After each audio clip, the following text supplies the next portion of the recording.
வணக்கம் மக்களே, welcome to TNVG Tamil audio book. நீங்க கேட்டுக்கிட்டு இருக்க நாவல் பகவதியின் ருத்ர தாண்டவம் பகுதி 3. நம்ம சேனலுக்கு நீங்க ஃபர்ஸ்ட் டைம் வந்திருக்கீங்கன்னா சப்ஸ்கிரைப் பட்டனை ப்ரெஸ் பண்ணி நம்ம சேனலுக்கு சப்போர்ட் பண்ணுங்க. அப்படியே இந்த வீடியோவுக்கு ஒரு லைக்கையும் கொடுத்துருங்க. மறக்காம அமானுஷ நாவல்களை படிக்கிற கேட்குறவங்க ஃப்ரெண்ட்ஸ் அண்ட் ஃபேமிலிக்கு மறக்காம இந்த வீடியோவை ஷேரும் பண்ணுங்க. அத்தியாயம் 11. முதல் தடவையா தாயத்தை கவனிச்சான். அதோடைய மேற்புறத்துல தேவநாகரி மொழியில மந்திர எழுத்துக்கள் எழுதப்பட்டிருந்தது. மிருத சஞ்சீவினி மந்திரம். ஹரி சந்தோஷத்தோட அதை வாசிக்க ஆரம்பிச்சான். அவனால அதை படிக்க முடிஞ்சது. அதோடைய வலதுபுறத்துல 1,01,000 அப்படின்னு பழங்கால எண்ணால குறிப்பிடப்பட்டிருந்தது. மிருத சஞ்சீவினி மந்திரத்தை 1,01,000 தடவை உச்சாரணம் பண்ணணும் அப்படின்னு யூகம் பண்ணினான். சரி, மந்திரம் எங்க இருக்குது? ஹரி யோசனையில ஆழ்ந்தான். தனக்கு முன்பா ஒரு சிகப்பு பட்டு பொதியில அதுக்கு உதவக்கூடிய ஏதாவது தென்படலாம் அப்படின்னு அவனுக்கு தோணுச்சு. அதை அவிழ்க்க தொடங்கினான். ஆனா அவிழ்க்க முடியல. உற்று பார்த்தப்போ அது பட்டு நூலால நெய்யப்பட்டு இணைக்கப்பட்ட மாதிரி இருந்துச்சு. சிகப்பு நிற பட்டு துணியில பை ஒன்ன தயாரிச்சு அதுக்குள்ள எதையோ போட்டு பட்டு நூலால நெய்து மூடி இருக்காங்க. இதோடைய இணைப்பு எங்க இருக்குன்னே தெரியல. அப்படின்னா சரி, துணியை கிழிச்சு உள்ள இருக்கிறத வெளியே எடுத்துட வேண்டியதுதான் அப்படின்னு தீர்மானம் பண்ணான். ஆனா ஒரு கணம் தயங்கினான். அப்படி செய்யலாமா அப்படின்னு சந்தேகம் அவனுக்குள்ள எழ ஆரம்பிச்சது. பிரிக்க வேண்டிய முறைப்படி பிரிக்கலன்னா ஏதாவது விபரீதம் நடக்கலாம். சரி, எதுக்கு முதல்ல தாயத்தை பிரிக்க முடியுதான்னு பார்க்கலாம் அப்படின்னு முடிவு பண்ணான். தாயத்தை கையில எடுத்து மடக்கி வச்சிருந்த பகுதியை கவனிச்சான். பிறகு ஒரு சின்ன பேனா கத்தியை தேடி எடுத்தான். மடக்கப்பட்டிருந்த பகுதியை நீக்கினான். மெதுவாகவும் கவனமாகவும் நீக்கிய பிறகு வட்டமானதோடைய மேற்பகுதியை உள்ளங்கையில கவிழ்த்தான். தங்கத்தாலான ஒரு பொட்டு மாதிரி அந்த தாயத்தோட மூடி அவன் கையில மின்னுச்சு. தாயத்தோட உட்புறத்தை பார்த்தான். அதுக்குள்ள தகடு ஒன்று சுருட்டி வைக்கப்பட்டிருந்தது. திறந்த பகுதியை உள்ளங்கை பக்கமா வச்சுக்கிட்டு 2-3 தடவை அதை உதறினான். தாயத்துக்குள்ள இருந்த தங்க தகடு ஒன்று அவன் உள்ளங்கையில விழுந்துச்சு. அதை பார்த்ததும் சந்தோஷப்பட்டான் ஹரி. அந்த தகடை நல்லா நிமிர்த்தி பார்த்தான். அதோடைய பாதி பாகம் எழுத்தால நிரம்பி இருந்தது.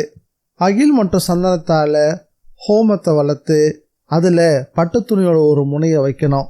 பிறகு 1001 தாமரை இதழ்களால ஹோமத்தை வளர்க்கணும். கூடவே மறுபுறத்துல எழுதப்பட்டிருந்த அந்த மிருத சஞ்சீவனி மந்திரத்தை 1,01,000 தடவை உச்சரிக்கணும். அப்படி செஞ்சா உடனே பலன் கிடைக்கும். அதில் எழுதியிருந்ததை உடனே பரிசோதிக்கணும்னு முடிவு பண்ணா ஹரி. ஆனா அதே நேரம் வேற ஒரு சிந்தனை அவனை தயங்க வச்சுது. ஸ்ரீதேவி குட்டிக்கு தெரியாம இது சோதிக்கிறது நல்லதில்லை. ஸ்ரீதேவி ஒன்றும் சாமானியமானவெல்லாம் கிடையாது. அவளுக்கு எவ்வளவோ விஷயங்கள்லாம் தெரியும். ஆனா முடியாத ஏதோ ஒரு காரணத்தால ஸ்ரீதேவி மந்திரங்களை பரிசோதிக்காம இல்ல பயன்படுத்தாம இருக்கா. ஹோம் அக்னியில அப்படி என்னதான் தெரியும்? இதை நேரடியா ஸ்ரீதேவி கிட்டே கேட்டுட்டா என்ன? ஒருவேளை இதுக்கு அவ ஒத்துக்கலனா? எப்படி இருந்தாலும் மாசத்துல 4 நாள் ஸ்ரீதேவி பக்கத்துல இருக்கக்கூடிய சின்ன வீட்டுல போய் தங்கிறது வழக்கம். அந்த நாட்கள்லாம் எது எதுன்னு தெரிஞ்சுக்கணும். அதை எப்படி அவர்கிட்ட கேட்கறது? கேட்காமலேயே அதை தெரிஞ்சுக்க ஏதாவது வழி இருக்கா அப்படின்னு யோசிக்க ஆரம்பிச்சான். சட்டுன்னு ஹரி மனசுல ஒரு யுக்தி தோணுச்சு. ஸ்ரீதேவி குட்டி முதல்ல வரட்டும், வந்த பிறகு பார்த்துக்கலாம். அதன் பிறகு ஹரி தனக்கு கிடைச்ச பொருட்களை பழையபடி அதே அறைக்குள்ள வச்சு பூட்டினான். அன்னைக்கு இரவு நேரத்துல சாப்பாட்டை முடிச்சுக்கிட்டு வழக்கம் போல வராந்தால உட்காந்தவன் ஓலைச்சூட ஒன்று எடுத்து புரட்ட ஆரம்பிச்சான். அந்த சமயம் ஸ்ரீதேவி குட்டி அவன் பக்கத்துல உட்காந்தா. ஆமா, எது வரைக்கும் வந்திருக்கீங்க? வந்தவ விசாரிச்சா. அப்படியே படிக்கிறேன். ராத்திரியில ரொம்ப நேரம் படிக்கும் போது என்னமோ ஒரு தனிமை உணர்வு ஏற்படுது. அதுக்கெல்லாம் நீங்க ஏன் கவலைப்படுறீங்க? அதுக்கு தான் நான் இருக்கனே அப்படின்னு சொல்லியபடியே விளக்கோட திரியையும் உயர்த்தினான். அப்போ உருவான வெளிச்சத்துல சரி பாதி அவளுடைய உடல் மேலேயும் மீதி இருளோடையும் கலந்தே போச்சு. அந்த காட்சியே ஒரு பிரத்யேகமான அழகை அவளுக்கு கொடுக்கவும் செஞ்சது. அந்த புருவ கொடிகள், நட்சத்திரம் ஊட்ட இருக்கக்கூடிய கண்கள், சிவந்த அரளிப்பூவுடைய இதழ்கள், வலம்புரி சங்கு மாதிரியான நீண்ட கழுத்து. சுருக்கமா சொல்லணும்னா பளிங்கு பாறையில செதுக்கப்பட்ட சிற்பம் அவ. இன்னும் கொஞ்ச நேரத்துல நீ இங்கிருந்து கிளம்பிடுவதானே? அவளுடைய முகத்தை பார்த்து ஹரி கேட்கவும், அந்த பார்வை மலரம்பு தாக்கின மாதிரி இருந்துச்சு ஸ்ரீதேவிக்கு. வட யக்ஷனி மந்திரத்தை நீங்கள் உச்சரித்ததுலேருந்தே கொஞ்சம் மாறி தான் போயிருக்கீங்க. கண்களை கொஞ்சம் சிமிட்டியபடி சொன்னான். அதுக்கு ஹரி, சிலதெல்லாம் பார்க்கும் போதே எப்போதும் பார்த்துக்கிட்டே இருக்கணும் போல எனக்குள்ள ஒரு உணர்வு. புரியுது தலை குனிஞ்சு சிரிச்சுக்கிட்டே சொன்னா ஸ்ரீதேவி குட்டி. அப்படின்னா இன்னைக்கு நீ போக மாட்டல்ல? சரி, நான் போகலை. இப்போ என்ன படிக்கிறீங்க? சின்ன மஸ்தா மந்திரங்களை படிச்சிட்டு இருக்கேன். எங்க சொல்லுங்க பார்ப்போம் அப்படின்னு ஸ்ரீதேவி குட்டி கேட்கவும் மந்திரங்களை சொல்ல ஆரம்பிச்சான் ஹரி. பாதையில் நிறுத்தினான். பிறகு ஸ்ரீதேவி குட்டி மீதியை சொல்லவும் பின்னாடியே சொல்லிக்கிட்டே வந்தான். இடையில நிறுத்தினவ அதிசயமா இருக்குது ஸ்ரீதேவி குட்டி சொல்லவும் ஏன் அப்படின்னு கேட்டான். இல்லை, பாதையிலிருந்து சொல்றீங்களே, எனக்கு அப்படிதான் சொல்ல தெரியும். உண்மையாவா? ஆமாம். ஏன் அப்படி? ஹரி கேட்டான். மந்திரங்களை குறைந்தபட்சம் 41 நாட்களாக சொல்லணும். ஆனால் அது உங்களால் முடியுமா என்ன? சிரிச்சுக்கிட்டே கேட்டா அவ. நீ சொல்கிறது எனக்கு புரியலையே ஹரி சொல்லவும் சிரிச்சுக்கிட்டே, சுத்தமே இல்லாமல் எப்படி மந்திரம் சொல்கிறதா? இந்த வார்த்தைகளை சொன்னதும் ஸ்ரீதேவியோட முகம் தாழ்ந்துச்சு. அவளுடைய கன்னங்களில் வெக்கம் அலையடிக்க ஆரம்பிச்சிருச்சு. அந்த சமயம் ராப்பறவைகள்லாம் குரல் எழுப்பவும் செஞ்சுது. ஹரி சோடையில் ஒரு அடையாளத்தை வச்சுட்டு எழுந்திருக்க முயற்சி பண்ணான். என்ன, இன்னைக்கு மந்திரம் அவ்வளோதானா? ஆமாம், எனக்கு தூக்கம் வருது. உடனே தூங்கணுமோ? அப்படிலாம் இல்லை அப்படின்னு சொன்னவன் அறையை நோக்கி நடக்க ஆரம்பித்தான். ஸ்ரீதேவி குட்டியும் அவனை பின்தொடர்ந்து அறைக்குள்ளே வந்து அரைக்கதவை மூடினான். ஹரிகிருஷ்ணன் பக்கத்தில் ஸ்ரீதேவி குட்டி உரசிபடி உட்கார்ந்ததும், உன் உடம்புல இருந்து தாமரைப்பூவுடைய வாசனை வீசுது. ஓ, அந்த வாசனை உனக்கு பிடிச்சிருக்கா அப்படின்னு கேட்டா. பிடிக்காம தாமரைப்பூடு வாசத்தை யார் தான் வெறுப்பாங்க சொல்லு? சொல்லியபடியே இந்த கைகள் அவளை தழுவ ஆரம்பிச்சது. விடியற் கற்கல்ல சேவை கூவினப்போ ஸ்ரீதேவி எழுந்தா. இன்னைக்கு ஆனி மாதம் 3ஆம் தேதி இல்லையா? இனி நான் அமாவாசைக்கு பிறகுதான் வருவேன் ஸ்ரீதேவி சொன்னா. ஏன்? நாளையிலிருந்து 4 நாட்களுக்கு இந்த வீட்டுக்குள்ள நான் நுழைய மாட்டேன். அமாவாசை அன்னைக்கு நான் பூஜைக்கு போகணும். பிறகு அதுக்கு மறுநாள் தான் இங்கே வருவேன். இப்போ எனக்கு புரிஞ்சு போச்சு ஹரிகிருஷ்ணன் சொன்னா. சில மந்திரங்களை நான் படிக்காததுக்கு காரணம் இப்போ விளங்கிருச்சா? ரொம்ப மெல்லிய குரல்ல வெக்கத்தோட சொன்னா ஸ்ரீதேவி குட்டி. சொன்னவ அங்கிருந்து கிளம்பியும் போனான். அவளுடைய கொலுசு சத்தம் கொஞ்சம் கொஞ்சமா ஹரியை விட்டு விலகி போக ஆரம்பிச்சுது. குளிர்ந்த காற்று ஜன்னலை தாண்டி அவனுடைய உடம்ப வந்து தாக்குச்சு. ஹரி போர்வையால் போத்திக்கிட்டு படுத்தான். காலையில எழுந்தப்போ மனசுக்குள்ள ஒரு கேள்வி பிறந்துச்சு. இனி யார் நமக்கு சமைப்பாங்க? ஒருவேளை பால்குட்டி வருவாளோ? சரி, குளிச்சுட்டு வந்து பார்த்துக்கலாம் அப்படின்னு துண்டை தோல்ல போட்டுக்கிட்டு ஆற்றை நோக்கி நடக்க ஆரம்பிச்சான். குளிர்ந்த தண்ணீர் உடல் அளந்தப்போ உடல் முழுசும் சில்லிப்பை ஏற்படுத்துச்சு. ஸ்ரீதேவி குட்டியோட மனம் உடல்ல சீரா பரவி இருந்தது.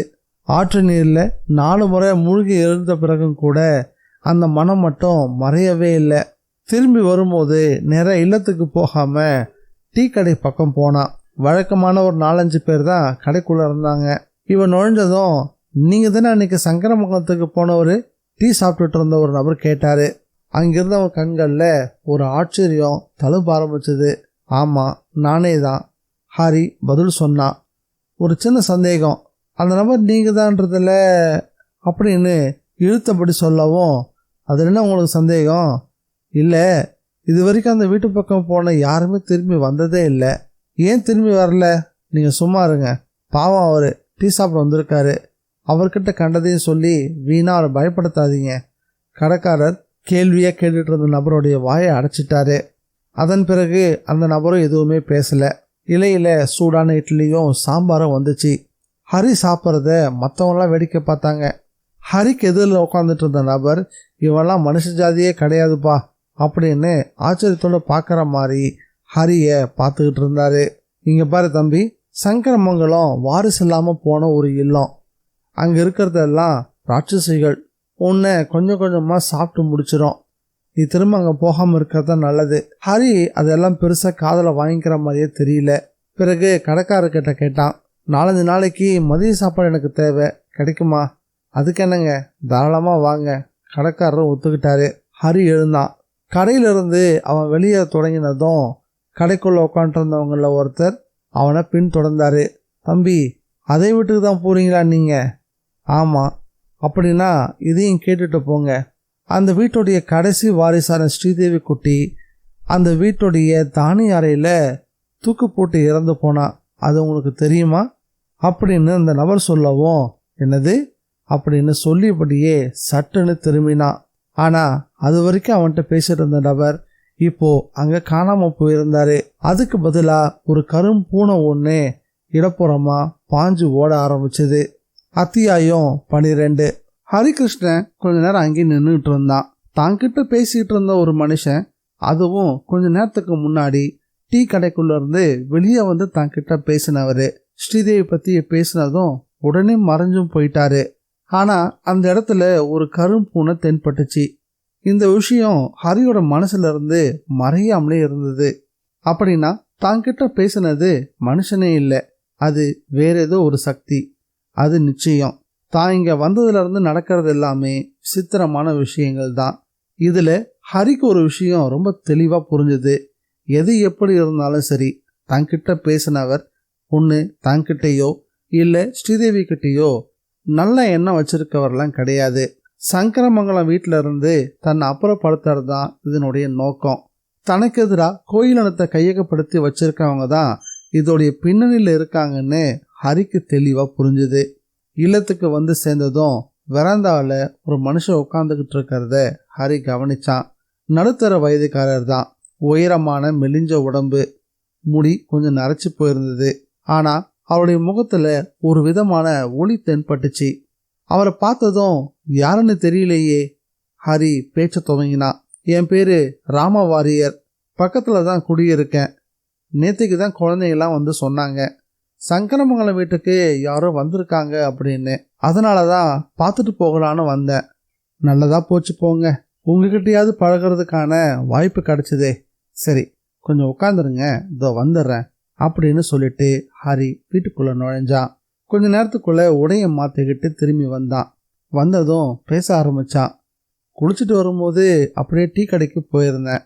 வந்திருந்த நபர், ஓ அப்படியா, நான் கொஞ்சம் முன்னாடியே வந்துட்டேன். வந்தப்போ இங்கே யாருமே இல்லையா? நானும் அப்படி தான் நினச்சேன், ஏதோ ஒரு காரியமாக வெளியே தான் போயிருக்கீங்கன்னு. பரஸ்பரம் 2 பேரும் பேச ஆரம்பிக்கவும் ஹரி அடுத்த கேள்வி கேட்டான். விசேஷம்னு ஏதாவது உண்டுங்களா? நான் இந்த இடத்துக்கு ரொம்ப புதுசு, ஊரை பற்றி எனக்கு எதுவுமே தெரியாது பாருங்க. அதுக்கு ராம வாரியர், நிறையவே இருக்கு. இங்கே நடந்த பல விஷயங்கள் எனக்கு தெரியும். ஒரு காலத்தில் இந்த ஊர் எப்படி இருக்குன்னு தெரியுங்களா? ஐஸ்வர்யங்களும் செழிப்பும் நிறைஞ்ச ஒரு ஊர். அதெல்லாம் பல வருஷத்துக்கு முந்தைய கதை. ஆனால் இன்னைக்கு அதெல்லாம் ரொம்ப பழசாகி போச்சு. அப்படியா? அதுக்கு என்னங்க காரணம்? அந்த காலத்தில் இந்த கிராமத்தை காப்பாற்றி வந்தது இந்த ஊருக்கு எல்லாமாவும் இருந்த தாய் பகவதி தான். இப்போ அந்த கோயிலே இல்லாமல் போயிருச்சு. அதனால ஊரோட நிலைமையும் தலைகீழாக மாறி போச்சு. அந்த கோயிலை பற்றி குறிப்பாக நீங்கள் ஏதாவது சொல்ல முடியுமா எனக்கு? ஹரி மறுபடியும் கேட்டான். தலைமுறையாக சொல்லி கேள்விப்பட்டது மட்டும்தான். மலைகளுக்கு நடுவில் ஒரு விசாலமான மைதானம் இருந்துச்சு. அதோடைய மையத்தில் தான் அந்த கோயிலும் அமைஞ்சிருந்தது. எல்லா அம்சங்களும் சக்திகளும் நிறைஞ்சு வழிந்த கோயில் அது. நான் ஒரு கேள்வி கேட்கலாமா? ஹரி குறுக்கிட்டு கேட்டான். கேளுங்க. இந்த இல்லத்துக்கும் கோயிலுக்கும் ஏதாவது சம்மந்தம் இருக்கா? இருந்ததா நானும் கேள்விப்பட்டிருக்கேன். அந்த கோவிலில் தேவியை பிரதிஷ்டை செஞ்சவரே சங்கரமங்கலம் வீட்டை சேர்ந்த ஒரு திருமணி தான் நான் கேள்விப்பட்டிருக்கேன். அவரு எண்ணெய் காட்டும் மனையை சேர்ந்தவரான். இதெல்லாம் ரொம்ப காலத்துக்கு முன்னாடி நடந்த விஷயங்கள். நீங்க சொல்றது சரிதான். எல்லா கேள்விகளுக்குமான பதில்கள் ஞானத்தாலேயே தெரிஞ்சுக்க வேண்டியது தான். நீங்க எந்த வகையிலாவது எனக்கு உதவி செய்ய முடியுமா? அதுக்காக தானே வந்திருக்கேன். அந்த குரூப் தான் கோயிலோட இடத்த கையகப்படுத்தி வச்சிருக்காரு. ஆனா அவர்கிட்ட எந்த முறையான பத்திரங்களும் கிடையாது. வாரியரே, நீங்க எனக்கு ஒரு உதவி செய்யணுமே. அந்த கோயிலை புனரமைக்கக்கூடிய ஒரு கமிட்டியை தொடங்க முடியுமா? தாராளமா செய்யலாம். ஆனா இந்த கிராமத்துல ஒரு பழக்கம் இருக்கு. இந்த கிராமத்தை சேர்ந்த பெரும்பாலான ஆட்கள் குரூப்பை தான் ஆதரிக்கிறாங்க. அவருடைய நிலத்துல தான் வேலையும் செய்கிறாங்க. ராமவாரியர் சொன்னதும் நான் அந்த தோட்டத்துக்கு போய் பார்த்தேன். அந்த இடத்துல வட்டமாக ஒரு பகுதியில் சில மரங்கள் மட்டும் கருகி போயிருக்கிறத கவனித்தேன். அநேகமாக அந்த கோவில் அங்கே தான் புதைஞ்சிருக்கணும்னு நினைக்கிறேன். ஹரி சொன்னான். இப்படிலாம் சொன்னால் யாருமே நம்ப மாட்டாங்க. கோவில் அங்கே தான் இருக்குதுன்றதுக்கான வலுவான ஆதாரத்தை நம்ம சுட்டி காட்டியாகணும். உங்களால் அதை செய்ய முடியுமா? இல்லைனா அவங்க இது யாருமே நம்ப மாட்டாங்க. அப்படி இல்லையா அவங்க நம்பும்படியா ஏதாவது ஒரு அதிசயம் அங்கே நடந்தே தீரணும். அதன் பிறகு அவங்க எல்லாத்தையும் ஒன்று சேர்க்கறது என்னுடைய வேலை. ராமவாரியருடைய திட்டம் சரியானது தான் அப்படின்னு ஹரி நினச்சான். அதுக்காக முயற்சி செய்கிறேன்னு உறுதியாக சொன்னான். சரி, நான் நாளைக்கு வந்து உங்களை பார்க்குறேன். ராமவாரியர் விடை பெற்றுக்கிட்டு அங்கேருந்து புறப்பட்டாரு. அவர் அங்கேருந்து கிளம்பி போனதும், என்ன டீ குடிக்க போனீங்க போல இருக்கு அப்படின்னு வீட்டுக்குள்ளே இருந்து பழக்கம் இல்லாத ஒரு குரல் கேட்டுச்சு. நான் வெளியே போகும்போது வீட்டுக்குள்ளே யாருமே இல்லையே, வந்திருக்கிறது யாரா இருக்கும்? குரலை பார்த்தா நிச்சயமாக அது ஸ்ரீதேவி குட்டி இல்லை. ஹரிக்கு தெளிவாக புரிஞ்சுது. யார் அது அப்படின்னு கேட்டான். அதுக்கு பதில் சொல்கிறது போல வாசப்படிக்கு வந்தா ஒரு இளம்பெண். அவளும் நல்ல அழகிதான். யாருன்னு தெரியலையே. ஹரி மறுபடியும் கேட்டான். என் பேர் வாசந்தி, அம்மா தான் சொல்லி அனுப்பினாங்க. ஓ, பாருக்குட்டி அம்மாவோட மகளா? ஆமாம். வாசந்தியை பார்த்து உனக்கு நல்லா சமைக்க தெரியுமா அப்படின்னு கேட்டான் ஹரி. நல்லா சமைப்பேன். சாப்பாடை சாப்பிட்டுட்டு பார்த்துட்டு பிறகு சொல்லுங்களேன். அதுக்குள்ளே சமையல் வேலை ஆரம்பமாயிருச்சோ? ஹரி சிரிச்சுக்கிட்டே கேட்டான். ஆமாம், வந்ததுமே வேலையை ஆரம்பிச்சிட்டேன். இப்போ தான் இட்லி சாப்பிட்டேன். இருந்தாலும் வாசந்தியோட கையால் செஞ்ச சமையலை சாப்பிட்டா போகுது அப்படின்னு மறுபடியும் சிரிச்சுக்கிட்டே சொன்னான். சொன்னவன் வீட்டுக்குள்ளேயும் நுழைஞ்சான். வாசந்தி சமைச்சு வச்சிருந்த சாப்பாட்டில் ஹரியோட அம்மா கைமணம் அப்படியே இருந்துச்சு. சாப்பிட்டு பார்த்துட்டு, நீ செஞ்ச சாப்பாடை சாப்பிடும்போது எங்கள் அம்மா சமைச்சு கொடுத்த மாதிரியே இருக்குதுன்னு மனசார பாராட்டவும் செஞ்சான். மாலை நேரம் வந்ததும், வாசந்தி விளக்கு வைக்கிறதுக்கு முன்னாடியே வீட்டுக்கு திரும்பி வரணும் இல்லையா? அப்படிதான் அம்மா சொல்லியிருப்பாங்க. இல்லை, என்னை இங்கேயே தங்கி இருக்கும்படி சொல்லிட்டாங்க. ஐயோ, அது சரியா இருக்குமா? ஹரி பதறவும் செஞ்சான். அம்மா என்கிட்ட சொன்ன பிறகு நான் அதை மீற முடியுமா சொல்லுங்க? வாசந்தி வெக்கப்பட்டா. அவளுடைய நடவடிக்கைகள் மற்றும் பார்வை கவனிச்சப்போ வாசந்தி தேர்ந்த ஒருத்தி தான் அப்படின்னு அவனுக்கு புரிஞ்சுது. அவன் மனசுக்குள்ள, நாம் இங்கே வந்திருக்கிறது ஒரு குறிப்பிட்ட காரியத்தை நிறைவேற்றுறதுக்காக. நாம் இந்த ஊருக்கு வந்தப்போ இந்த ஊர்க்காரங்க யார்கிட்டையும் நமக்கு தொடர்பு கிடையாது. கோபிகா கிட்ட மட்டும்தான் தொடர்பு இருந்துச்சு. ஆனால் அவள் ஒரு மனித பெண் கிடையாது. அது மட்டும் இல்லாமல் வாசந்தியோடு நம்ம இங்கே தங்கியிருக்கிறத ஒருவேளை ஸ்ரீதேவி குட்டி விரும்புவாளோ மாட்டாளோ அப்படின்னு மனசுக்குள்ள பலமாக யோசிச்சுக்கிட்டு இருந்தான். அதன் பிறகு ஹோமம் வளர்க்க தேவையான எல்லா ஏற்பாடுகளையும் செய்ய ஆரம்பித்தான். அகில், சந்தனம் உட்பட்ட எல்லா பொருட்களும் தயாராக இருந்துச்சு. வெளிப்புறம் இருந்த திறந்த வெளி சவுக்கத்தில் எல்லா சௌகரியங்களும் அமைக்கப்பட்டிருந்தது. இதுக்கு முன்னாடி எப்போவோ யாரோ அங்கே ஹோம குண்டத்தை அமைச்சிருக்காங்கன்னு தெளிவாக புரிஞ்சுது. துளசி மாடத்தில் இருந்த விளக்கு அணைஞ்சிருந்தது. சுற்றிலும் இருளும் சூழ்ந்திருந்தது. ஹரி ஹோமகுண்டத்தில் சமீதுகளை போட்டு நெருப்பை மூட்டினான். கற்பூரத்தோட ஜுவாலையிலிருந்து அகில் மற்றும் சந்தன கட்டைகள்லாம் பற்றி எரிய தொடங்குச்சு. நீல நிறத்துலையும் மஞ்சள் நிறத்துலையும் ஜுவாலைகள் ஒரே சீராக உயர்ந்து எழும்ப ஆரம்பிச்சது. தாயத்தோட தகட்டிலிருந்து மந்திரத்தை ஹரி உச்சரிக்க தொடங்கினான். 251 தடவை மந்திரங்களை உச்சரிச்சிட்டான். பிறகும் கூட எளிதாக தீப்பற்றக்கூடிய பட்டு துணி ஹோம குண்டத்துக்குள்ள இன்னும் எரியாம அப்படியே கிடந்துச்சு. ஹரி மந்திரங்களை தொடர்ந்து சொல்லிக்கிட்டு இருந்தான். எண்ணிக்கையை உறுதி பண்ணுறதுக்காக கழுத்துல இருந்த ருத்ராட்ச மாலையோட மணிகளை உருட்டவும் தொடங்கினான். எண்ணிக்கை 1001 தொட்ட சமயத்தில் பட்டு துணி கருக தொடங்குச்சு. வெண்மையான தடித்த புகை சுருள் மேற்புறமாக உயர தொடங்குச்சு. உயர்ந்த புகை மேற்கூரையில் தட்டி ஒரு தூண் போல வடிவம் கொள்ள ஆரம்பிச்சது. திடீர்னு ஹோமகுண்டத்திலிருந்து ஏதோ ஒன்று மேற்புறமாக வேகமாக எழும்புறதாகவும் ஹரி கவனிச்சான். கொஞ்ச நேரத்துக்குள்ள அந்த புகை அடங்குச்சு. புகை மறைஞ்ச அதே கணத்தில் தேவகன்னிகை போல ஒருத்தி அங்கே நின்றுட்டு இருந்தா. அவ துணை கால்களை வெளிப்புறமாக எடுத்து வச்சா. மேகத்துண்டு போன்ற தெளிவற்ற வெள்ளை உடை அவள் உடலை மறைச்சிருந்தது. யார் நீ? ஹரி கேட்டான். விஷ்ணு பிரியா. நீ எப்படி இதுக்குள்ள அகப்பட்ட? அது ஒரு பெரிய கதை. அப்படியா? சரி, முதல்ல அப்படி உட்காரு. பக்கத்தில் இருந்த பீடத்தை சுட்டி காட்டினா ஹரி. அவளும் வந்து உட்கார்ந்தா. இப்போ உன் கதையை சொல்லு. நான் எழிமலைக்காவு பகவதி கோயிலுடைய தேவியினுடைய காவல் பெண்களில் ஒருத்தி. இந்த வார்த்தையில் கேட்டதும் என்ன அப்படின்னு ஆச்சரியப்பட்டு போனா ஹரி. அத்தியாயம் 13. அது ஒரு பெரிய கதை. அவ பேசினா. அவளுடைய குரல் ரொம்ப இனிமையா இருந்துச்சு. நான் அதை தெரிஞ்சுக்கலாமா? ஹரிகிருஷ்ணன் கேட்டான். உங்ககிட்ட அதை சொல்லாமல் இருக்கவும் முடியாது. ஏன்னா என்னுடைய நன்றிக்குரியவர் நீங்கள். எத்தனையோ நூற்றாண்டுகளா ஒரு பெரிய மாந்திரிகரால் கட்டுண்டு கடந்தனா இன்னைக்கு உங்களால் விடுதலை அடைஞ்சிருக்கேன். ஹரி அவளை வியப்போட பார்த்துக்கிட்டு இருந்தான். இதுக்கு முன்னாடி தனக்கு அறிமுகமான கோபிகாவுக்கும் இவளுக்கும் பெரிய வேறுபாடு எதுவுமே தெரியல. ஸ்ரீதேவியை விடவும் ரொம்ப இளமையா தெரிஞ்சா. வயதை கணிக்க முடியல. காலத்தை வென்றவ தான். ஆனா வயதை குறிப்பிட முடியாத ஒரு உருவம், செதுக்கி எடுத்த அழகு, மோகம் ஏற்படுத்தக்கூடிய உடற்கட்டு, அமானுஷ்யமான அழகு, இது எல்லாமே வர்ணனைக்கு அப்பாற்பட்டு தெரிஞ்சது. எவ்வளோ நேரம் பார்த்தாலும் திகட்டாத ஒரு அழகு. ஹரி அவளையே பார்த்துக்கிட்டு இருந்தான். என்னையே இப்படி உற்று பார்க்குறீங்க? அவ கேட்டா. உங்களை பார்த்த பிறகு என்னுடைய கண்களை வேற எங்கேயும் திருப்பவே முடியல. அசந்து போயிருக்கேன். ஹரி கனவுல பேசுகிற மாதிரி பேசினா. பெரும்பாலும் நாங்கள் எல்லாருமே இந்த வகையில் ஒரே மாதிரி தான். எங்களுக்குள்ள வித்தியாசம் கண்டுபிடிக்கிறது ரொம்பவே கஷ்டம். இருக்கட்டும், நீங்கள் இங்கே வந்து சேர்ந்தது எப்படி? அது என்ன சொல்லலையே? ஹரி கேட்டான். சொல்கிறேன். நமக்கு நிறைய நேரம் இருக்கு இல்லையா? இன்னைக்கு ஸ்ரீதேவியும் வரமாட்டாங்க. ஸ்ரீதேவி உங்களுக்கு தெரியுமா? இன்னும் 4 நாளைக்கு அவள் இந்த பக்கமே வரமாட்டான்னு எனக்கு தெரியும்.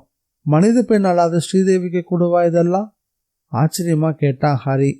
அது எல்லாருக்கும் பொதுவானது, விஷ்ணு பிரியா சொன்னா. சரி, நிறைய சொல்ல வேண்டியதாக இருக்குன்னு சொன்னீங்களே, சொல்லுங்களேன். எல்லாத்தையும் தெளிவாக சொன்ன பிறகுதான் நான் இங்கேருந்து கிளம்புவேன். போதுமா? கொஞ்ச நேரம் அப்படி அமைதியாக உட்காரணும் போல எனக்கு தோணுது, விஷ்ணு பிரியா கேட்டா. ஹரி சிந்தனையில் ஆழ்ந்தான். அவ சொல்றதுலேயும் ஒரு அர்த்தம் இருக்கதான் செஞ்சுது. எத்தனையோ வருஷங்களா ஒரு சின்ன தாயத்துக்குள்ள அடைபட்டு இருள காலத்தை கழிச்சவ அவ. இப்போ கூட எதிர்பாராம தான் அவளுக்கு விடுதலையே கிடைச்சிருக்கு. அதனால அவளுடைய கோரிக்கை நியாயமானது தான் அப்படின்னு ஹரிக்கு தோணவும் செஞ்சுது. பிறகு தன்னுடைய மனசை அவன் சமாதானப்படுத்திக்கிட்டான். பிறகு விஷ்ணு பிரியாவே பேசினான். எனக்கு ஒரு யோசனை. நாம் இங்கே உட்காந்துட்டு இருக்கிறத விட வெளியில் எங்கேயாவது போகலாமா? அவ கேட்கவும் நானும் அதே தான் சொல்ல நினச்சேன் அப்படின்னு சொன்னா ஹரி. சரி, எங்கே போகலாம்? ஹரி கேட்கவும் தென்புறத்தில் இருக்கக்கூடிய ஆற்றங்கரைக்கு போகலாமா? அங்கே நிறைய பாறை துண்டுகள் செதறி கிடக்கு. நான் ஆற்றோட சலசலப்பை கேட்டு பல வருஷங்கள் ஆயிருச்சு. சொல்லியபடியே விஷ்ணு பிரியா அந்த பீடத்திலிருந்து எழுந்தா. 2 பேரும் ஆற்றை நோக்கி நடக்க ஆரம்பிச்சாங்க. விஷ்ணு பிரியாவோட பேச்சிலிருந்து அவளுக்கு இந்த இடமெல்லாம் ரொம்பவே பழக்கம்னு தெளிவாக ஹரி புரிஞ்சுக்கிட்டான். அதோ தண்ணியோட சலசலப்பு கேட்குதே. 2 பேருமே ஆற்றை நெருங்கி வந்தாங்க. ஆற்றுக்கு நடுவே இருந்த ஒரு பெரிய பாறையோட விளிம்புல போய் உட்கார்ந்தாங்க. அவ காலோட கீழ்ப்பகுதியில முன்புறமா பாறைகள்ல மோதி தண்ணீர் தெரிச்சபடி பாஞ்சு ஓடிக்கிட்டு இருந்தது. அவ அதை ரசிச்சபடி இருந்தா. அந்த சமயத்துல ஆகாயத்துல நிலவு ஊர்ந்து வர ஆரம்பிச்சது. நிலவு வெளிச்சம் ஆற்றுல தங்கத்தை உருக்கி ஊத்தினார் போல ஒரு ரசவாதத்தை ஏற்படுத்துச்சு. பாறைகளுக்கு சுற்றிலும் பாய்ந்து வந்த நீர் அங்கங்க சின்ன சின்ன சுழல்களையும் ஏற்படுத்துச்சு. சரி, உன் கதையை சொல்லலாமே. ஹரி கதை கேட்கறதுல தீவிரமானா. விஷ்ணு பிரியாவும் கதையை சொல்ல ஆரம்பிச்சா. எத்தனையோ வருஷங்களுக்கு முன்னாடி நடந்தது இது. ஏழிமலைக்காவு பகவதி கோயில் எல்லா விதமான வல்லமையோடையும் மேன்மையோடையும் விளங்கிய காலம் அது. அப்படிப்பட்ட சூழ்நிலையில தான் திடீர்னு ஒரு நாள் மலைகள் இடம் பெயர்ந்தும் பூகம்பம் ஏற்பட்டோம். கோயில் மண்ணுக்கடியில புதைஞ்சோம். இதெல்லாம் உனக்கு தெரிஞ்சிருக்குமே? ஆமா, கேள்விப்பட்டிருக்கேன், ஹரி சொன்னான். என்னோட கதை அதுக்கு பிறகுதான் நடந்துச்சு. இதெல்லாம் நடந்து சும்மா எத்தனை வருஷங்கள் ஆகியிருக்கும்? ஹரி கேட்டான். 300 வருஷங்கள் இருக்கலாம். அப்படி என்னதான் நடந்துச்சு? விளக்கமாக தான் சொல்லுங்களேன், விஷ்ணு பிரியா தொடர்ந்து சொன்னான். கோவிலுக்கு விபத்து நேர்ந்தப்போ நான் இங்கே இல்லை. வடபுறத்தில் உள்ள சின்ன பகவதி கோயிலுக்கு தேவி சொன்னதால தூது போயிருந்தேன். அதனால நான் அப்போ கோயில்லையோ தேவிக்கு பக்கத்துலேயோ இல்லை. ஆமாம், யார் சின்ன பகவதி? ஹரி குறுக்கிட்டான். 2 பேரும் சகோதரிகள். அதனுடைய பின்னணியிலையும் ஒரு கதை உண்டு. இங்கே அது அவ்வளோ முக்கியமானது ஒன்றும் கிடையாது, விஷ்ணு பிரியா சொல்லவும் ஹரி வியப்போட விஷ்ணு பிரியா பேசுறத கூர்ந்து கேட்க ஆரம்பிச்சான். தூது போயிருந்தனா திரும்பி வந்தப்போ கோயில் விபத்தில் சிக்கி இருக்கிறத பார்த்தேன். அதன் பிறகு ஒவ்வொரு பௌர்ணமிக்கும் நான் கோயில் இருந்த பகுதிக்கு வந்து போக ஆரம்பித்தேன். அப்படி ஒரு முறை நான் வந்தப்போ கோவில் இருந்த இடத்துக்கு மேலே வெள்ளம் பாஞ்சு ஓடிக்கிட்டு இருந்தது. அதனால கருவறை பகுதியோட மேற்புறம் தெளிவாக தெரிஞ்சுது. அதை கேட்ட ஹரிகிருஷ்ணன் கண்கள் பிரகாசம் அடைய ஆரம்பிச்சது. செப்பு தகடுகள் பதிச்ச கோயிலோட மேற்கூரை பகுதியில் அவன் கண்களுக்கு தெரியுது போல ஒரு பிரமை. அப்படியே இமைக்க மறந்தவனா உட்காந்துட்டு இருந்தான். அப்புறம் என்னாச்சு? ஹரி சொல்ல தூண்டினான். அந்த சமயத்துல மேற்கு திசையிலிருந்து குளிர்ந்த காற்று வீச ஆரம்பிச்சது. அந்த காற்றுல விஷ்ணுபிரியாவுடைய நீளமான தலைமுடி இழைகள் காற்றுல ஊஞ்சலாடவும் ஆரம்பிச்சது. அவ அணிஞ்சிருந்த உடைகள் புகை போல அசைஞ்சாடுச்சு. எங்கேயோ பூத்திருக்கக்கூடிய பாரிஜாத பூவுடைய வாசனையும் காற்றுல பரவவும் செஞ்சது. ஆற்றோட மறுகரை இருட்டா இருந்துச்சு. காட்டு மரங்கள் இடைவெளி அதிகம் இல்லாம அடர்த்தியா வளர்ந்து செழித்திருந்தது. நில ஒளி வலுவா பாஞ்ச போதிலும் மரத்தினுடைய மேற்பரப்பை தொலைச்சிக்கிட்டு அந்த தன்மையான கதிர்களால பூமியை தொடவே முடியல. அதனால அந்த பகுதியே கருத்த மையால வரைஞ்சது போல ஒரு நிழல் சித்திரம் போல காட்சி கொடுத்துட்டு இருந்தது. அந்த மரக்கூட்டத்துல ராப்பறவைகள் சிறகடிச்சபடி குறுக்கு நெருக்கமா பறந்துகிட்டு இருந்தது. சில்வண்டுகள் மற்றும் சுவர்கோழிகள் ரீங்காரமிட்டுக்கிட்டு இருந்தது. இருந்த அந்த சுற்றுப்புறம் ஒரு விதமான பயங்கரத்தை வெளிப்படுத்திக்கிட்டு இருந்தது. இருந்தாலும் ஹரி ரொம்ப ஆர்வமா இருந்தான். பிறகு அப்படின்னு கேட்டான். நான் கோயிலுக்கு வந்தப்போ இன்னொரு சம்பவம் நடந்துச்சு. அது என்ன? கருவறையோட மேற்புறம் தெரிஞ்ச பகுதிக்கு பக்கத்துல ஏதோ ஒன்று பளபளப்பா தென்பட்டுச்சு. நான் கிட்ட போய் பார்த்தப்போ உடல் புல்லரிக்கும்படியான ஒரு காட்சியை பார்த்தேன். இந்த வார்த்தைகளை சொல்லிட்டு அந்த சம்பவத்தை மறுபடியும் அவ கண்ணால பார்க்குற மாதிரியே கொஞ்ச நேரம் மௌனமா உட்காந்துட்டு இருந்தா விஷ்ணுபிரியா. என்ன காட்சி அது? சொல்லுங்க. தேவியோட கோயிலுக்கு முன்புறமா வளர்ந்து நிற்கக்கூடிய ஆலமரத்தினுடைய மேற்புற தளிர் அது தரைப்பரப்பை தொலைச்சிக்கிட்டு வளர்ந்துருந்தது. என்ன ஒரு அதிசயம்! நான் சட்டன்னு அதுல இருந்து ஒரு இலைய பறிச்சு உச்சந்தலையில வச்சுக்கிட்டேன். அந்த வினாடியில இந்த கோயில் மறுபடியும் நிச்சயம் வெளி உலகத்துக்கு தெரிய வருன்ற நம்பிக்கை எனக்குள்ள ஏற்பட்டுச்சு. அதன் பிறகு என்ன ஆச்சு? ஒரு கார்த்திகை மாத பௌர்ணமி அன்னைக்கு நான் மறுபடியும் அங்க வந்தப்போ எதிர்பாராம தெளிவற்ற உருவம் ஒன்று எனக்கு முன்னாடி தோன்றுச்சு. அந்த உருவம் ஒரு பெண் மந்திரவாதியாக இருந்தா. அவ என்கிட்ட நீ யாருன்னு கேட்டா. ஒருவேளை நான் உண்மையை சொன்னா அவள் மூலமா எனக்கு ஏதாவது ஆபத்து ஏற்படலாம் அப்படின்னு நான் உண்மையை சொல்லலை. அவ தன் கையில் இருந்த மந்திர பெரம்ப என் மேல வீசினா. நான் அவளை பிடிக்குள்ள அகப்பட்டுக்கிட்டேன். அது சரி, பட்டு துணிக்குள்ள எப்படி மாட்டிக்கிட்டீங்க? ஹரி விசாரிச்சான். அந்த மந்திரவாதினி களிமண்ணால ஒரு பொம்மையை செஞ்சா. அந்த மண் பொம்மையை சூளையில வச்சு சுட்டி எடுத்தா. என்ன அந்த பொம்மைக்குள்ள ஆவாகம் செஞ்சா. பிறகு சிகப்பு நிற பட்டுல என்ன சுற்றினான். விஷ்ணுபிரியா சொல்லிக்கிட்டு இருக்கும் போதே அதுக்குள்ள ஒரு தாயத்து இருந்துச்சே. ஹரி கேட்டான். அதை அப்படிதான் பயன்படுத்தணும். ஏன்? இது மாதிரியான மந்திர பிரயோகத்தின் போது தெய்வ அம்சம் உள்ளவங்களை பந்தனம் செஞ்சா அதுல இருந்து அவங்களை விடுவிக்கிறதுக்கு உரிய வழிமுறைகளையும் குறிப்பிட்டு தான் ஆகணும். விஷ்ணுபிரியாவை யார் இப்படி பந்தனம் செஞ்சாங்கன்னு தெரியுமா? என்னால் அதை ஒருபோதும் தெரிஞ்சுக்கவே முடியாது. ஏன்? ஹரி ஆர்வமா கேட்டான். மாந்திரிகத்தால பந்தனம் படக்கூடியவங்க யார் தன்னை பந்தனம் செஞ்சாங்கன்னு தெரிஞ்சுக்கிட்டாங்கன்னா பிறகு விமோசனம் அடைகிறது ரொம்ப சுலபமாயிரும்.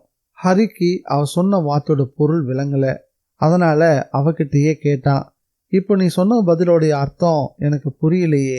ஹரி கேட்கவும், பந்திக்கிறதுனா மந்திரத்தால கட்டுறது. இந்த இடத்துல மந்திரங்களுக்கு சக்தி அதிகம். மந்திர எழுத்துக்களுக்கு அபாரமான சக்தி உண்டு.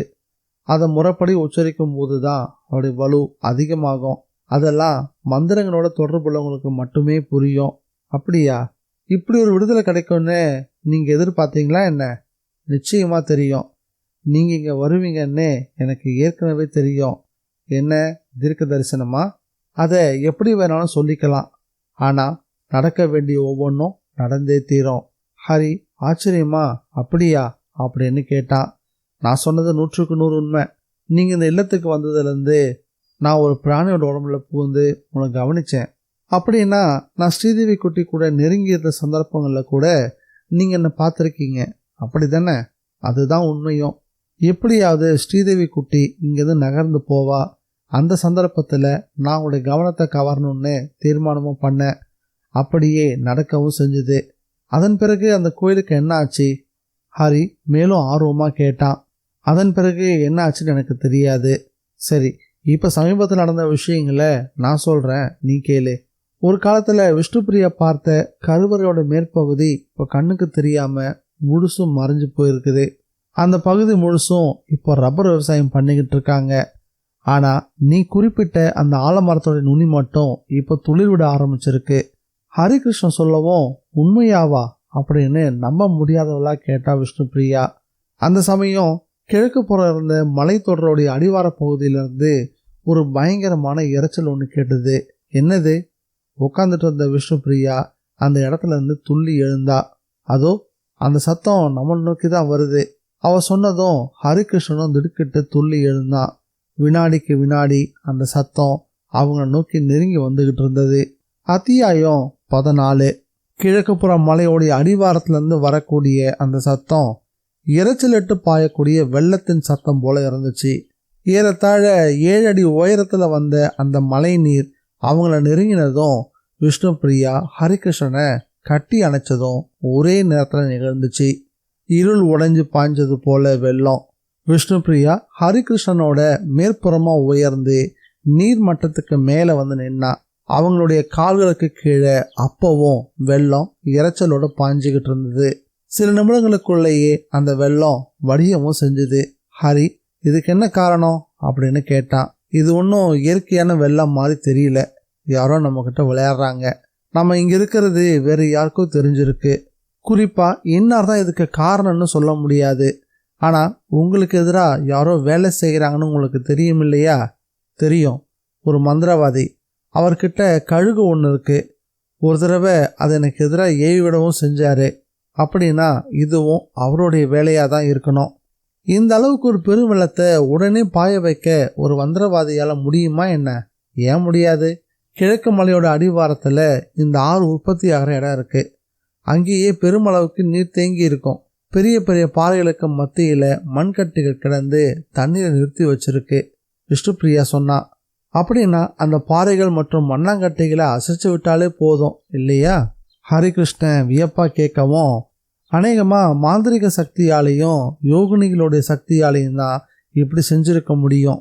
விஷ்ணுபிரியா சொல்லவும், சரி நான் உடனே இங்கேருந்து கிளம்புறேன் அப்படின்னு வேக வேகமாக பேசினா ஹரிகிருஷ்ணன். ஏன், உங்களுக்கு பயமா இருக்கா என்ன? பயம்னு சொல்ல முடியாது.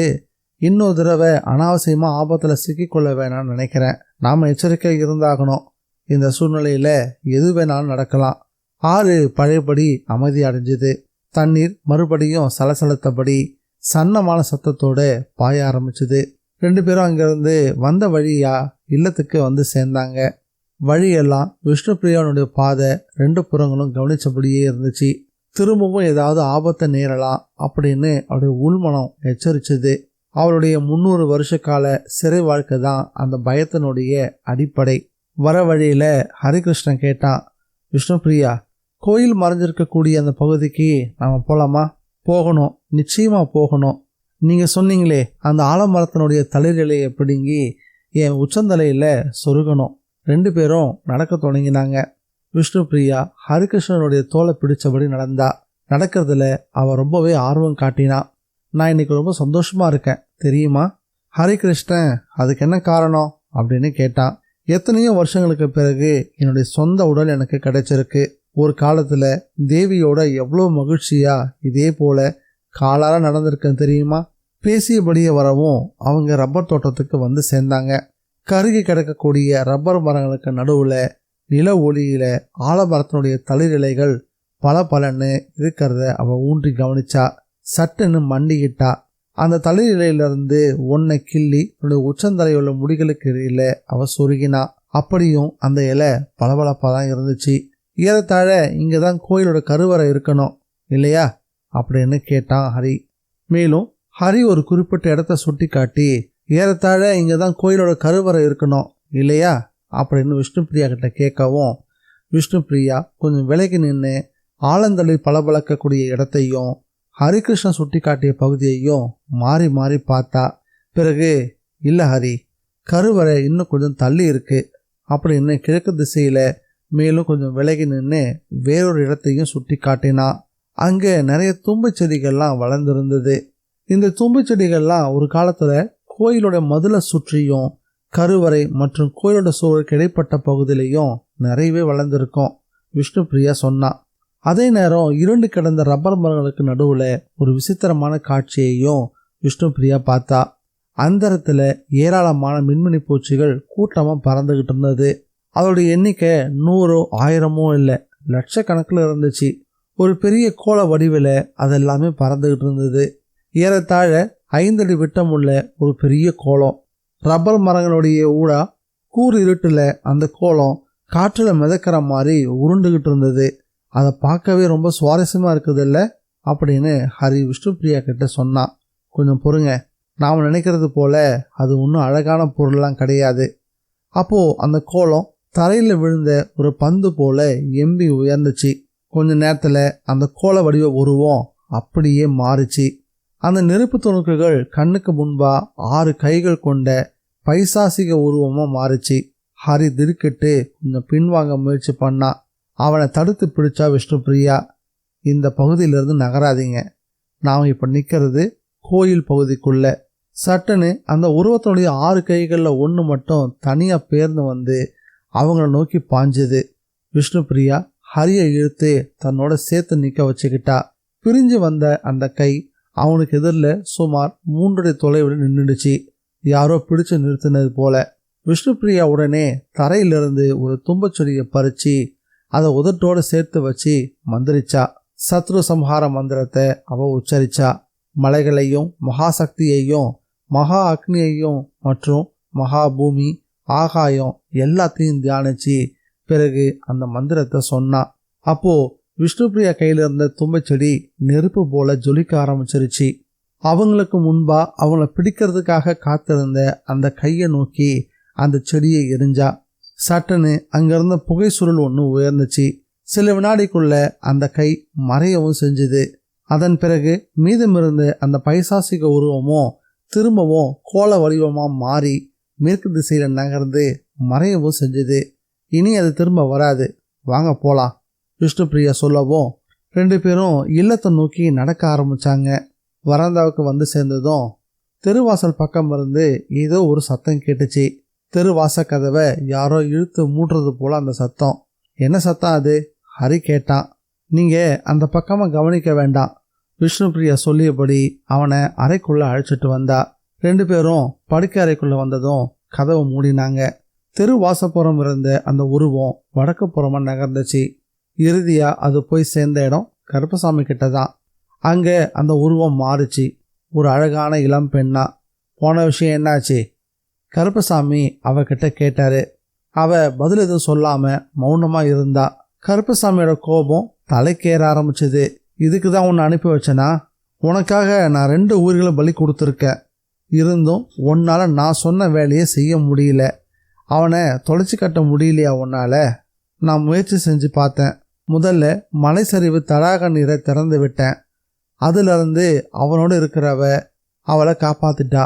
பிறகு அவங்க 2 பேரும் பயப்படுறதுக்காக என்னுடைய உண்மையான வடிவத்தோடு போய் என் கையை மட்டும் அவங்க நோக்கி வீசினேன். அதையும் அவள் தடுத்துட்டா. அங்கேருந்து தும்பச்செடியை பறித்து சத்ரு சம்ஹார மந்திரத்தை ஜெபிச்சு என் மேலே எரிஞ்சிட்டா. என்னால் அதை தாங்கவே முடியல. இளம்பெண் வடிவத்தில் இருந்த அந்த பைசாசிக சக்தி அழவே ஆரம்பிச்சிருச்சு. அப்படின்னா இனிமேல் எனக்கு உன்னால் எந்த பிரயோஜனமும் இல்லை. டே கருடா, கருப்பசாமி அழைச்சாரு.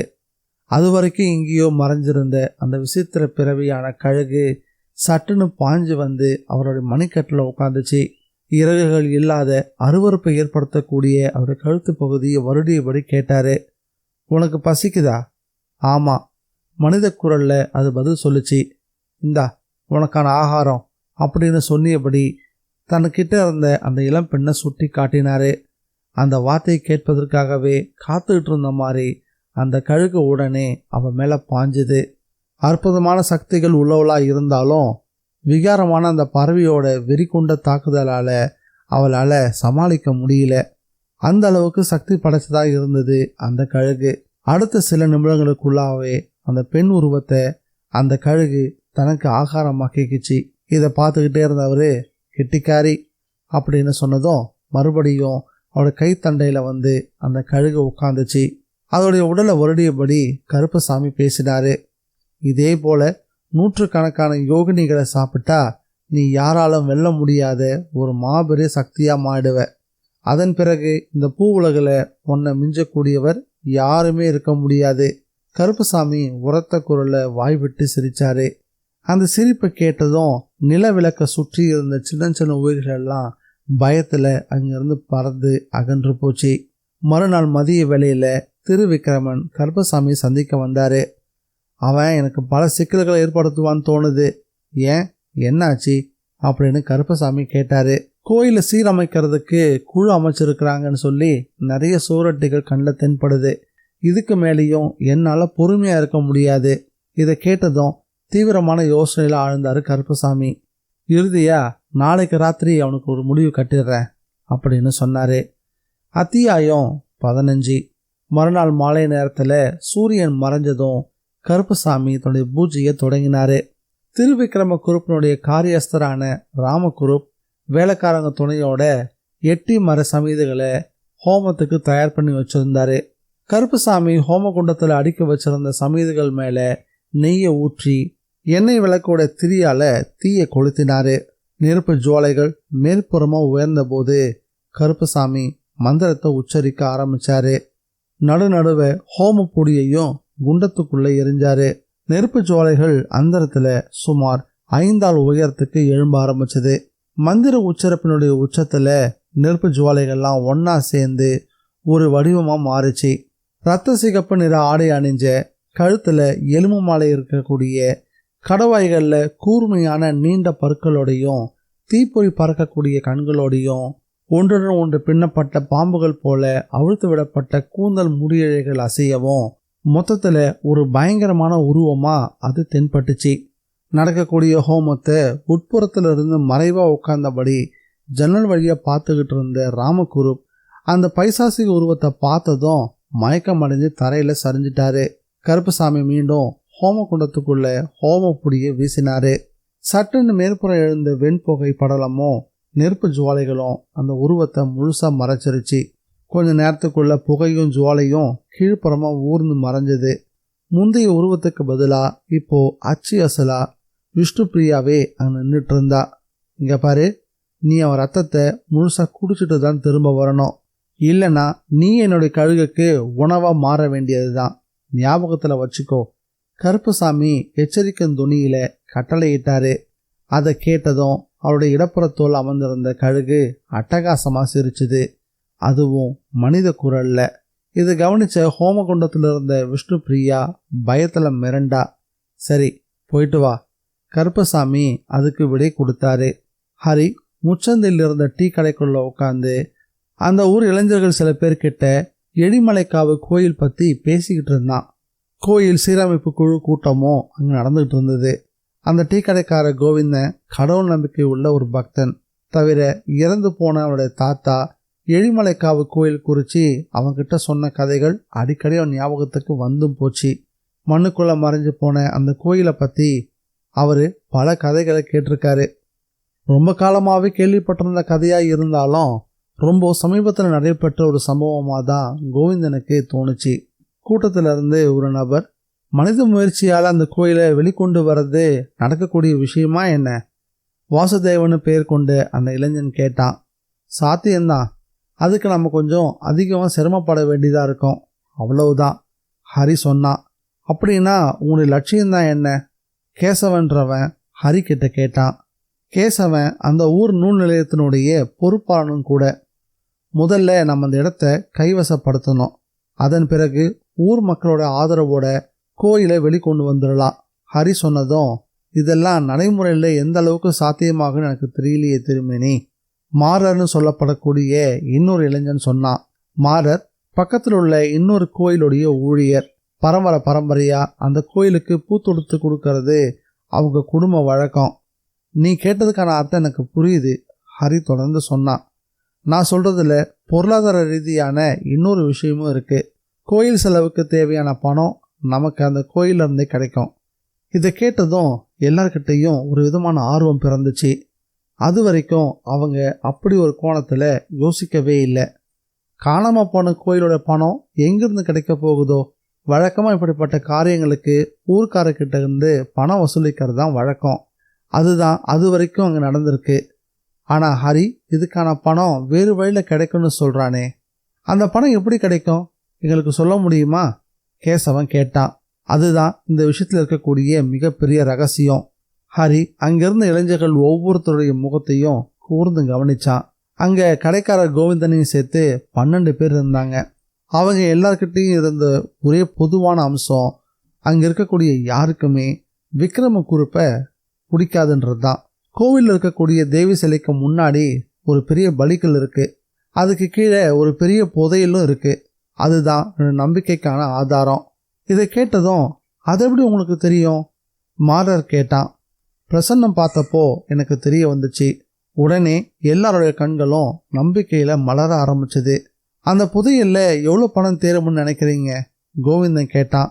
அதுல இருக்கிறது எல்லாமே பழங்காலத்து நாணயங்களும் ஆபரணங்களும் தான். நம்முடைய இந்திய கணக்குப்படி நிச்சயமா அது ஒரு மிகப்பெரிய தொகையாக தான் இருக்கும். ஒருவேளை நம்ம எதிர்பார்க்கறத விட அதிகமா லட்சக்கணக்கில் இருக்கிறதுக்கும் வாய்ப்புகள் இருக்கு.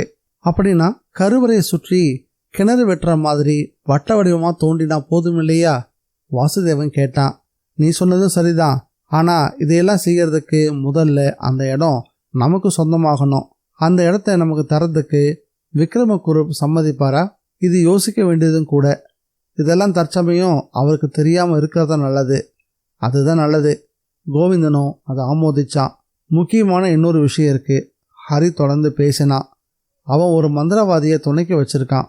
அந்த மந்திரவாதி தரக்கூடிய தொல்லைகள் நம்மளால தாங்க முடியாததா இருக்கும். அப்படின்னா முதல்ல அவர் கதையை முடிச்சுட்டா என்ன? வாசுதேவன் அவசர அவசரமா கேட்டான். நல்லதுதான். ஆனா நீ நினைக்கிறது போல அது அவ்வளோ சுலபமெல்லாம் கிடையாது. அவர் ஒரு பெரிய மந்திரவாதி, அதுவும் துர்மந்திரவாதி. சாதாரண மனுஷத்தன்மையோட நாம நேரடியாக அவர் எதிர்த்தோம்னா நாம தப்பிக்கிறது கஷ்டம். அப்படின்னா என்ன செய்யலாம்? நீங்க எனக்கு துணையா இருந்தீங்கன்னா அதையெல்லாம் நான் பார்த்துக்கிறேன். கோவிந்தன் விளக்கினுடைய திரியை உயர்த்தினான். அந்த சமயம் இரவு 8 மணியை தாண்டி இருந்துச்சு. வெளியே சன்னமான வெளிச்சமும் கூட இருந்துச்சு. கிழக்கு மலையோட மேற்புறத்துல ஒரு தங்கத்தட்டு ஆகாயத்தை நோக்கி சாட்சி வச்ச மாதிரி நிலா உயர்ந்துட்டு இருந்தது. சரி, நாம புறப்படலாமா? ஹரிகிருஷ்ணன் எழுந்தான். உங்களுடைய வீடு வரைக்கும் நாங்கள் யாராவது துணைக்கு வரட்டுமா? வேணாம், நான் வழக்கம் போல போய்க்கிறேன். ரொம்ப நன்றி. என்ன, தனியாவா? அதுவும் ஆள் நடமாட்டம் இல்லாத அந்த பாதையிலையா? அதுக்கெல்லாம் நான் பயப்படுறதா இல்லை. அப்படி நான் பயப்படுறதா இருந்திருந்தா என்னைக்கோ வீட்டை பார்த்து கிளம்பி போயிருப்பேன். எல்லாரும் அவங்கவுங்க பாதையில பிரிஞ்சாங்க. ஹரிகிருஷ்ணன் மனைக்கு செல்லக்கூடிய அந்த வழக்கமான பாதையில இறங்கி நடக்க ஆரம்பிச்சான். அந்த பாதை கொஞ்சம் வெளிச்சமாக தான் தெரிஞ்சுது. நடந்துக்கிட்டே இருந்தப்போ கொஞ்சம் தொலைவில் அவனுக்கு முன்புறமா பாதையிலோட வளைவில் வெண்மேகம் போல ஏதோ ஒன்று திட்டா தெரிஞ்சுது. அது நெருங்கி வந்தபோது தான் அது விஷ்ணுபிரியான்னு அவனுக்கு விளங்குச்சு. வந்ததும் விஷ்ணுபிரியா, நான் உங்களுக்காக தான் காத்துட்ருக்கேன் அப்படின்னு கிறக்கமாக சிரித்தபடி பேசினான். இல்லத்துக்கு நானே தனியாக வந்துடுவேனே, எதுக்காக இந்த புதிய பழக்கமெல்லாம்? ஹரி பேசிக்கிட்டே நடந்தான். அவனை பின்தொடர்ந்தா. நல்ல வேடிக்கை. இதுக்கு முன்னாடி நம்ம சந்திச்சதெல்லாம் மறந்துட்டீங்களா என்ன? அந்த அளவுக்கு இது ஒன்றும் அகால நேரமெல்லாம் இல்லையே. தொல்லை கொடுக்குறவங்களுக்கு நேர காலம்லாம் ஒரு விஷயமா என்ன? நமக்கு எதிராக செயல்பட்டுக்கிட்டு இருக்கவங்க பட்டப்பகலையும் நடுராத்திரி ஆக்கக்கூடியவங்க. அவங்கள பற்றி உங்களுக்கு ஞாபகம் இருக்கா இல்லையா? விஷ்ணுபிரியா கேட்கவும், எப்பவுமே நான் எச்சரிக்கையோடு தான் இருக்கேன். அவங்க 2 பேரும் நடந்துக்கிட்டே இருந்தாங்க. ஏறத்தாழ இல்லத்துக்கிட்ட நெருங்கிட்டாங்க. தெரு வாசப்படியிலிருந்து பார்த்தப்போ வீட்டுக்குள்ளே விளக்கு ஏற்றிருக்கல. இன்னும் விளக்கு ஏற்றலையா விஷ்ணுபிரியா? மறந்துட்டியா? ஹரி கேட்டான். ஒருவேளை காற்றுல அணைஞ்சிருக்கலாம் அப்படின்னு பதில் சொன்னான் விஷ்ணுபிரியா. இடுப்புலேருந்து தீப்பெட்டி எடுத்து உரசி விளக்கையும் பற்ற வச்சான். திரும்பி பார்த்தப்போ விஷ்ணுபிரியா தென்புற அறையை நோக்கி போய்கிட்டு இருந்தா. சட்டுன்னு ஹரிக்கு ஒரு விஷயம் தட்டுப்பட்டுச்சு. இன்னைக்கு பௌர்ணமி. விஷ்ணுபிரியா வழக்கமா கோயிலுக்கு செல்லக்கூடிய நாள். ஒருவேளை தனக்கு சாப்பாடு பரிமாறின பிறகு போவாளோ என்னவோ. ஹரி அறைக்குள்ள வந்தப்போ சாதம் பரிமாறப்பட்டிருந்தது. அங்கு விளக்கு ஒன்று எரிஞ்சுக்கிட்டு இருந்தது. பரிமாறப்பட்டிருந்ததுடைய மேற்புறம் மூடி போட்டு ஒவ்வொன்றும் மூடப்பட்டிருந்தது. உட்புற முற்றத்துல அரைவாசலை ஒட்டியிருந்த கிண்டியில வழக்கம் போல நீர் நிரப்பி வைக்கப்பட்டிருந்தது. ஹரி கை கால் கழுவிட்டு வந்து சாப்பிட்டான். பிறகு தன்னுடைய வழக்கமான அறைக்கு வந்தவன் விளக்கு வெளிச்சத்துல உட்கார்ந்து ஓலைச்சுவடியை வாசிக்க தொடங்கினான். கொஞ்ச நேரத்துக்குள்ள விஷ்ணுபிரியா அந்த அறைக்குள்ள வந்தா. என்ன, இன்னும் தூங்குறதுக்கு நேரமாகலையா? வந்ததும் கேட்டா. தூக்கம் வரல. அது வரல படிக்கிறேனே. தூக்கம் வரலனா என்ன, நான் தூங்க வைக்கட்டுமா? இல்லை, கொஞ்ச நேரம் நான் படிக்கணும். ஹரிகிருஷ்ணன் சொன்னான். இது எல்லாத்தையும் பகல் நேரத்தில் படித்து புரிஞ்சிக்கிறது தான் நல்லது. ராத்திரி நேரன்றது ஓலைச்சுவடுகள் படிக்கிறதுக்கான நேரமே இல்லை. ஹரி சுவடியை பக்கத்தில் இருந்த மரமாச்சிக்கு மேலே வச்சான்.